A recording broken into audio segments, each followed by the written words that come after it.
মই বনাবলৈ লৈছোঁ এতিয়া এয়া শুকান মাছ, এয়া নিমখ মাছটো আৰু এয়া নৰসিংহ পাত, এয়া কাৰি পাত্তা, কোমলীয়া পাত ধুই লৈছোঁ ধুনীয়াকৈ। আৰু এয়া ৰচুনটো ধোৱা নাই এতিয়ালৈকে, ধুম আৰু 2-3 ফুটামান দিম। আৰু এয়া মাছখিনি বিলাহীৰ সৈতে ধুনীয়াকৈ চাটনি বনাম, কাৰণ আমাৰ প্ৰিন্স বৰাই শুকান মাছ খাই ভাল পায়, শুকান মাছৰ চাটনি। সেইবাবে এতিয়া প্ৰস্তুতি চলাই আছোঁ। আৰু শুকান মাছকেইটা ধুনীয়াকৈ ধুলোঁ আৰু এতিয়া এয়া নিমখ মাছ, এয়া পুঠি মাছ, ৰচুন আৰু এয়া জলকীয়া, কেঁচা জলকীয়া এয়া ধুনীয়াকৈ গৰম কৰিছোঁ। কেঁচা জলকীয়াকেইটা ফুটাই দিছোঁ, নহ'লে ফুটিব যে, সেইটো কাৰণে। এয়া ৰচুন কেইফুটামান দিছোঁ, বেছি ৰচুন খাবলৈ ভাল নালাগে। আৰু এতিয়া পুঠি মাছকেইটা এইকাৰণেই দিছোঁ, নিমখ মাছটো বেছি নিমখীয়া কাৰণে খাবলৈ মানে বেছি নিমখটো চোকা হৈ যাব বুলি। এইখিনি এতিয়া গৰম কৰি লওঁ। মাছকেইটা অলপ জ্বলা আৰম্ভ হৈছে, এয়া পানী ধুইছিলোঁ যে, সেইকাৰণে অলপ লাগি ধৰিছে। এতিয়া পলটাব লাহেকৈ পৰা হৈছে, খুব ধোঁৱা ওলাইছে। এয়া শুকান মাছৰ গোন্ধত মানে অলপ মাখিও উৰিব আৰু লাহেকৈ, এতিয়ালৈকে বাৰু গম পোৱা নাই কিজানি। এয়া ধুনীয়াকৈ এয়া পুঠি মাছকেইটা হৈছে। এখন কাটা চামুচে ওলটাই দিছোঁ, তেতিয়া মানে ভাগি যোৱাত ভয় নাই। এয়া শুকান মাছ আমাৰ জ্বলোৱা হৈ গ'ল। এতিয়া মাছৰ মাথাখিনি পেলাই দিব লাগিব। মাছৰ এই মাথাখিনি খাবলৈ বেয়া লাগে আৰু খাবও নালাগে, যি বালি চালি আৰু পাথৰ চাথৰ থাকিব পাৰে। এতিয়া লাহেকৈ বিলাহীকেইটা জ্বলাব লাগিব।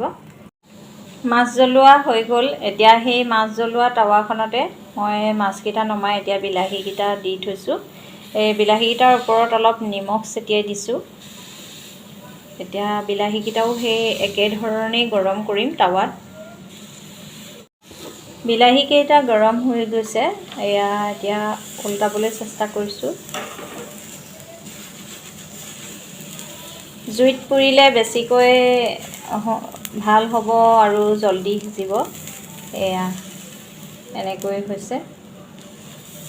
বিলাহী সৰু কাৰণে মই 3টা দিছোঁ, এটা দিলেও হয়, কিন্তু মই বিলাহী খাই ভাল পাওঁ, সেইকাৰণে বিলাহী 3টা দিছোঁ।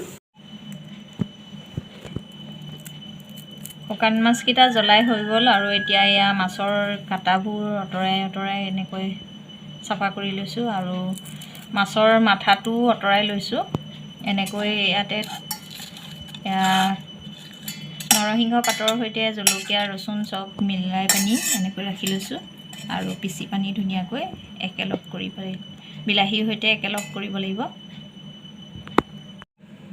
শুকান মাছ, নৰসিংহ পাত, ৰচুন, জলকীয়া দিয়া এইখিনি বস্তু আমি এতিয়া মিক্স কৰি ল'লোঁ। এয়া অলপ এনেকৈ থেতেলিয়াই ল'লোঁ।